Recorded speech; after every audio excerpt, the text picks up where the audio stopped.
friends, welcome to I Choose New World. Hi അസ്സലാമലൈക്കും. ഇന്ന് ഞാൻ മലബാർ സ്പെഷ്യൽ ചിക്കൻ ചട്ടിപ്പത്തിരിയുടെ റെസിപ്പിയുമായിട്ടാണ് വന്നിട്ടുള്ളത്. അപ്പോൾ നമുക്കിത് എങ്ങനെയാണ് ഉണ്ടാക്കുന്നത് നോക്കാം.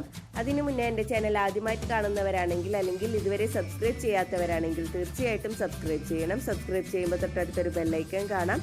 അത് ക്ലിക്ക് ചെയ്യുമ്പോൾ 3 ഓപ്ഷൻസ് വരും. അതിൽ ഓൾ ക്ലിക്ക് ചെയ്യണം. എങ്കിലേ ഞാൻ വീഡിയോസ് അപ്ലോഡ് ചെയ്യുമ്പോൾ നിങ്ങൾക്ക് നോട്ടിഫിക്കേഷൻ കിട്ടുള്ളൂ. അപ്പോൾ നമുക്ക് വീഡിയോയിലേക്ക് കടക്കാം. ചിക്കൻ ചട്ടിപ്പത്തിരി ഉണ്ടാക്കാൻ വേണ്ടിയിട്ട് ഞാനിവിടെ 250 ഗ്രാം ബോൺലെസ് ചിക്കൻ എടുത്തിട്ട് ചെറിയ കഷ്ണങ്ങളാക്കിയിട്ട് കഴുകി ക്ലീൻ ചെയ്ത് ഒരു കുക്കറിലേക്ക് ഇട്ട് കൊടുത്തിട്ടുണ്ട്. ഇനി നമുക്കിത് വേവിച്ചെടുക്കണം. അതിനുവേണ്ടി നമുക്കിതിലേക്ക് 1/2 ടീസ്പൂൺ വെളുത്തുള്ളി പേസ്റ്റും 1/2 ടീസ്പൂൺ ഇഞ്ചി പേസ്റ്റ് ഇട്ട് കൊടുക്കാം. ഇനി ഇതിലേക്ക് 1 ടീസ്പൂൺ കുരുമുളക് പൊടിയും 1/2 ടീസ്പൂൺ മഞ്ഞൾപ്പൊടിയും ആവശ്യത്തിന് ഉപ്പും ചേർത്തിട്ട് കൈകൊണ്ട് നന്നായി മിക്സ് ചെയ്ത് കൊടുക്കാം. ഇനി ഇതിലേക്ക് ചിക്കൻ വേവിച്ചെടുക്കാൻ പാകത്തിനുള്ള വെള്ളം ഒഴിച്ചിട്ട് ഇതൊന്ന് നന്നായിട്ട് വേവിച്ചെടുക്കണം.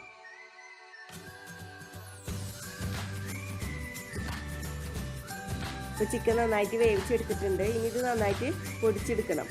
അപ്പോൾ ഇതുപോലെ കൈകൊണ്ട് തന്നെ നമുക്ക് വേണമെങ്കിൽ പൊടിച്ചെടുക്കാം. ബുദ്ധിമുട്ടുള്ളവർക്ക് മിക്സിയിലൊന്ന് ചെറുതായിട്ട് കറക്കിയെടുത്താലും മതി. ഇനി നമുക്ക് ഇതിലേക്കുള്ള മസാല തയ്യാറാക്കാം. അതിന് വേണ്ടിയിട്ട് ഞാനൊരു ഫ്രൈ പാൻ അടുപ്പത്ത് വെച്ചിട്ടുണ്ട്. ഇനി ഇത് ചൂടായാൽ നമുക്ക് ഇതിലേക്ക് കുറച്ച് ഓയിൽ ഒഴിച്ചു കൊടുക്കാം. ഞാനിപ്പോൾ ഇതിലേക്ക് വെളിച്ചെണ്ണയാണ് ഒഴിച്ചു കൊടുക്കുന്നത്. ഇനി ഓയിൽ ചൂടായാൽ നമുക്ക് ഇതിലേക്ക് സവാള ചേർത്ത് കൊടുക്കാം. സവാള നന്നായി ചെറുതാക്കി അരിഞ്ഞിട്ട് വേണം ഇട്ട് കൊടുക്കാനായിട്ട്. അപ്പോൾ അതിന് വേണ്ടിയിട്ട് ഞാനിപ്പോൾ ഇതുപോലത്തെ ചോപ്പറാണ് യൂസ് ചെയ്യുന്നത്. ഇതുണ്ടെങ്കിൽ നമുക്ക് സവാള നല്ല കുഞ്ഞു കുഞ്ഞായിട്ട് എളുപ്പത്തിൽ അരിഞ്ഞെടുക്കാൻ പറ്റും. മീഡിയം സൈസ് വലിപ്പത്തിലുള്ള 2 സവാളയാണ് ഞാൻ ഇതിലേക്ക് വേണ്ടിയിട്ട് എടുത്തിട്ടുള്ളത്. കണ്ടില്ലേ, ഇതുപോലെ നമുക്ക് നല്ല കുഞ്ഞു കുഞ്ഞായിട്ട് എളുപ്പത്തിൽ അരിഞ്ഞെടുക്കാൻ പറ്റും. ഇപ്പോൾ ഓയിൽ ചൂടായിട്ടുണ്ട്. നമുക്കിതിലേക്ക് അരിഞ്ഞു വെച്ചിട്ടുള്ള സവാള ഇട്ട് കൊടുക്കാം.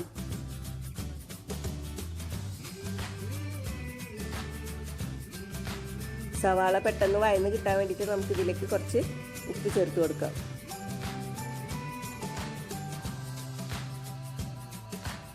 സവാള ഒരുപാട് നേരം ഇട്ടിട്ട് വഴറ്റേണ്ട ഒന്നും ആവശ്യമില്ല. ബ്രൗൺ നിറം വരുന്ന വരെ ഒന്നും വഴറ്റേണ്ട ആവശ്യമില്ല. ഈ സവാള വഴന്നിട്ടൊന്ന് സോഫ്റ്റ് ആയിട്ട് വന്നാൽ മതി. ഇപ്പോൾ സവാള വഴന്ന് സോഫ്റ്റ് ആയിട്ട് വന്നിട്ടുണ്ട്. നമുക്കിതിലേക്ക് 1 ടീസ്പൂൺ ഇഞ്ചി ചതച്ചതും 1 ടീസ്പൂൺ വെളുത്തുള്ളി ചതച്ചതും ഇട്ട് കൊടുക്കാം. ഇനി ഇതിലേക്ക് 1/2 ടീസ്പൂൺ പച്ചമുളക് ചതച്ചത് ഇട്ട് കൊടുക്കാം. എന്നിട്ട് നന്നായി വഴറ്റി കൊടുക്കാം.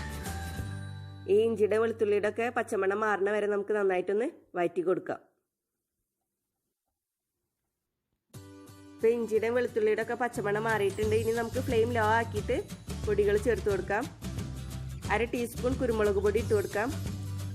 1/2 ടീസ്പൂൺ മുളക് പൊടിയും 1/2 ടീസ്പൂൺ മല്ലിപ്പൊടിയും 1/4 ടീസ്പൂൺ മഞ്ഞൾപ്പൊടിയും ഇട്ട് കൊടുക്കാം. ഇനി ഇതിലേക്ക് നമുക്ക് 1/2 ടീസ്പൂൺ ഗരം മസാലപ്പൊടിയും കൂടി ചേർത്ത് കൊടുക്കാം. എന്നിട്ട് നന്നായി വഴറ്റി കൊടുക്കാം. ഈ പൊടികളുടെയും പച്ചമണം മാറണ വരെ നമുക്ക് നന്നായിട്ടൊന്ന് വഴറ്റി കൊടുക്കാം.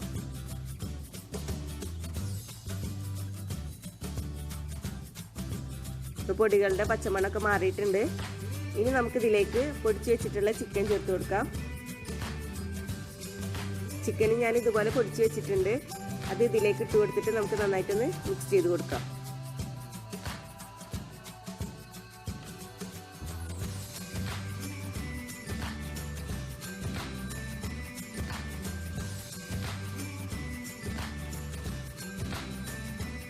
ഇനി ഇതിലേക്ക് നമുക്ക് കുറച്ച് മല്ലിയില ചെറുതായി അരിഞ്ഞിട്ട് ചേർത്ത് കൊടുക്കാം.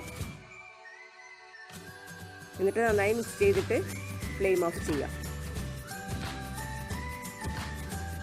ഇനി നമുക്ക് ചട്ടിപ്പത്തിരിക്ക് വേണ്ടിയിട്ടുള്ള മൈദയുടെ ദോശ തയ്യാറാക്കാൻ വേണ്ടിയിട്ടുള്ള ബാറ്റർ തയ്യാറാക്കാം. അതിന് വേണ്ടിയിട്ട് ഒരു ബൗളിലേക്ക് ഞാൻ 1 കപ്പ് മൈദ ഇട്ട് കൊടുത്തിട്ടുണ്ട്. ഇനി ഇതിലേക്ക് നമുക്ക് 1 മുട്ട പൊട്ടിച്ചിടാം. 1 ടേബിൾ സ്പൂൺ ഓയിൽ ഒഴിച്ചു കൊടുക്കാം. ഞാനിപ്പോൾ സൺഫ്ലവർ ഓയിലാണ് ഒഴിച്ചു കൊടുത്തിട്ടുള്ളത്. ആവശ്യത്തിന് ഉപ്പും ചേർത്തിട്ട് നന്നായിട്ടൊന്ന് മിക്സ് ചെയ്ത് കൊടുക്കാം. ഇനി ഇതിലേക്ക് കുറേശ്ശെ വെള്ളം ചേർത്തിട്ട് ദോശക്കുള്ള ബാറ്റർ തയ്യാറാക്കാം. കട്ടൊന്നുമില്ലാതെ വേണം കലക്കിയെടുക്കാനായിട്ട്. അപ്പോൾ ഇതുപോലത്തെ ഹാൻഡ് വിസ്ക് ഉണ്ടെങ്കിൽ നമുക്ക് കട്ടൊന്നുമില്ലാതെ എളുപ്പത്തിൽ കലക്കിയെടുക്കാൻ പറ്റും. ഇല്ലെങ്കിൽ മിക്സിയിലൊന്ന് ചെറുതായിട്ട് അടിച്ചെടുത്താലും മതി. അപ്പോൾ നമ്മുടെ ബാറ്റർ റെഡി ആയിട്ടുണ്ട്. ഇനി നമുക്ക് ദോശ ഉണ്ടാക്കിയെടുക്കാം. അതിന് വേണ്ടിയിട്ട് ഞാനൊരു ഫ്രൈ പാൻ അടുപ്പത്ത് വെച്ചിട്ടുണ്ട്. അത് ചൂടായാൽ നമുക്ക് അതിലേക്ക് കുറേശ്ശെ ഒഴിച്ചിട്ട് ദോശ ഉണ്ടാക്കിയെടുക്കാം. നമ്മൾ ചട്ടിപ്പത്തിരി ഉണ്ടാക്കിയെടുക്കുന്ന പാത്രത്തിൻ്റെ വലുപ്പത്തിനനുസരിച്ചിട്ട് വേണം ദോശ ഉണ്ടാക്കിയെടുക്കാനായിട്ട്. ഒരു ഭാഗം വെന്തിട്ടുണ്ട്, നമുക്ക് തിരിച്ചിട്ട് കൊടുക്കാം. തിരിച്ചിട്ട് കൊടുത്താൽ അധികം നേരം വെക്കേണ്ട ആവശ്യമില്ല, പെട്ടെന്ന് തന്നെ നമുക്ക് ഇതിൽ നിന്ന് എടുത്തു മാറ്റാം. ബാക്കിയുള്ള ബാറ്റർ കൊണ്ട് നമുക്ക് ദോശ ഉണ്ടാക്കിയെടുക്കാം.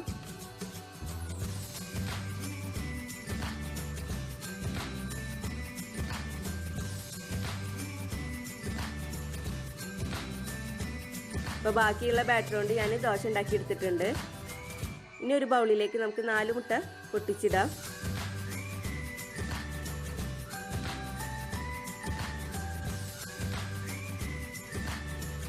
നന്നായി ബീറ്റ് ചെയ്യാം. ഇനി ഇതിലേക്ക് 1 ടീസ്പൂൺ കുരുമുളക് പൊടിയും കുറച്ച് ഉപ്പും ചേർത്തിട്ട് നന്നായി മിക്സ് ചെയ്തിട്ട് ഒരു സൈഡിലേക്ക് മാറ്റി വെക്കാം. ഇനി നമുക്ക് ചട്ടിപ്പത്തിരി തയ്യാറാക്കാം. അതിന് വേണ്ടിയിട്ട് ഞാനൊരു സോസ് പാൻ അടുപ്പത്ത് വെച്ചിട്ടുണ്ട്.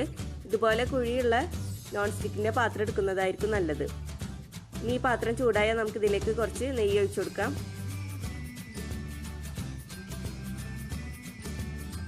നെയ്യ് മെൽറ്റായാൽ നമുക്ക് ഫ്ലെയിം ഓഫ് ചെയ്യാം.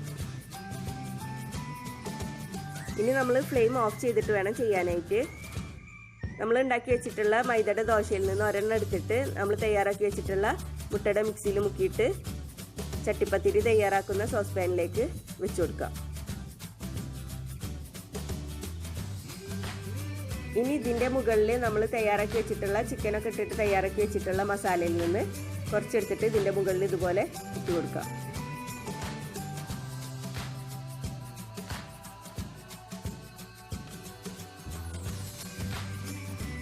ഇതുപോലെ 1 ഇഞ്ച് ഗ്യാപ്പ് ഇട്ടിട്ട് വേണം ഇട്ട് കൊടുക്കാനായിട്ട്. ഇനി ഇതിൻ്റെ മുകളിൽ നമുക്ക് ഒരു മൈദയുടെ ദോശ വെച്ച് കൊടുക്കാം. ഇനി ഈ ദോശയുടെ മുകളിൽ നമ്മൾ ബീറ്റ് ചെയ്ത് വെച്ചിട്ടുള്ള മുട്ടയുടെ മിക്സിൽ നിന്ന് കുറേശ്ശെ ഒഴിച്ചിട്ട് പുരട്ടി കൊടുക്കാം. വീണ്ടും നമുക്ക് ചിക്കൻ്റെ മസാല ഇട്ട് കൊടുക്കാം.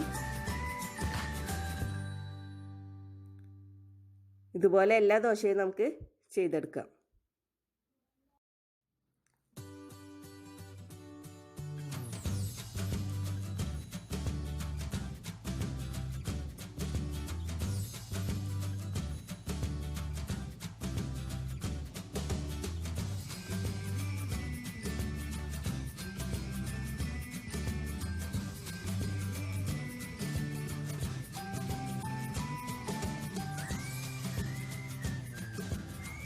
ഇപ്പോൾ ലാസ്റ്റത്തെ ദോശ കൂടി ഞാൻ വെച്ച് കൊടുത്തിട്ടുണ്ട്. ഇനി ഇതിൻ്റെ മുകളിൽ മുട്ടയുടെ മിക്സ് ഒഴിക്കാം.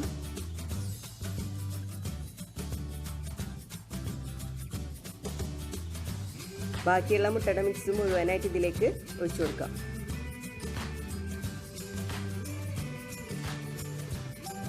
ഇനി നമുക്കിത് മൂടി വെച്ചിട്ട് കേക്ക് ബേക്ക് ചെയ്തെടുക്കണ പോലെ ബേക്ക് ചെയ്തെടുക്കണം.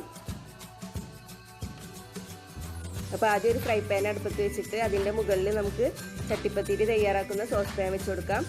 എന്നിട്ട് ഇതുപോലെ എന്തെങ്കിലും ഒരു വെയിറ്റ് വെച്ച് കൊടുക്കാം. ഇനി ഇതൊരു 25 മിനിറ്റ് ലോ ഫ്ലെയിമിൽ വെച്ചിട്ട് നമുക്ക് ബേക്ക് ചെയ്തെടുക്കാം. ഇപ്പോൾ ഒരു 25 മിനിറ്റ് കഴിഞ്ഞിട്ടുണ്ട്. നമുക്കിത് തുറന്ന് നോക്കാം. അപ്പോൾ ഇതിൻ്റെ അടിഭാഗമൊക്കെ വെന്തിട്ടുണ്ട്. ഇനി നമുക്ക് ഇതിൻ്റെ മുകൾ ഭാഗം വേവിച്ചെടുക്കണം. അതിന് വേണ്ടിയിട്ട് ഒരു ഫ്രൈ പാൻ ഇതുപോലെ വെച്ചിട്ട് തിരിച്ചിട്ട് കൊടുക്കാം.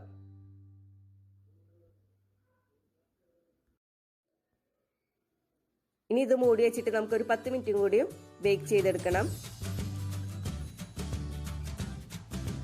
അപ്പോൾ നേരത്തെ ചെയ്തതുപോലെ തന്നെ ഫ്രൈ പാൻ്റെ മുകളിൽ വെച്ചിട്ട് തന്നെയാണ് ഞാൻ ബേക്ക് ചെയ്തെടുക്കുന്നത്. ഇപ്പോൾ ഒരു 10 മിനിറ്റ് കഴിഞ്ഞിട്ടുണ്ട്. അപ്പോൾ നമ്മുടെ ചട്ടിപ്പത്തിരി റെഡി ആയിട്ടുണ്ട്. ഇനി വേറൊരു പാത്രത്തിലേക്ക് നമുക്ക് മാറ്റാം. നല്ല അടിപൊളിയായിട്ട് തന്നെ കിട്ടിയിട്ടുണ്ട്. ഇനി ഇത് നമുക്ക് മുറിച്ച് നോക്കാം.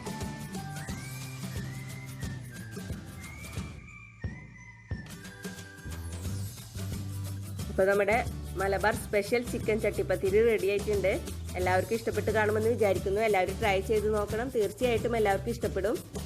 ഇനിയും ഇതുപോലുള്ള വീഡിയോസുമായി വരാൻ നിങ്ങൾ എൻ്റെ ചാനൽ സബ്സ്ക്രൈബ് ചെയ്യണം. സബ്സ്ക്രൈബ് ചെയ്താൽ ബെല്ലൈക്കൺ ക്ലിക്ക് ചെയ്യാൻ മറക്കരുത്. എങ്കിലേ ഞാൻ വീഡിയോസ് അപ്ലോഡ് ചെയ്യുമ്പോൾ നിങ്ങൾക്ക് നോട്ടിഫിക്കേഷൻ കിട്ടുള്ളൂ. വീഡിയോ ഇഷ്ടപ്പെട്ടാൽ ലൈക്ക് ചെയ്യുക, ഷെയർ ചെയ്യുക.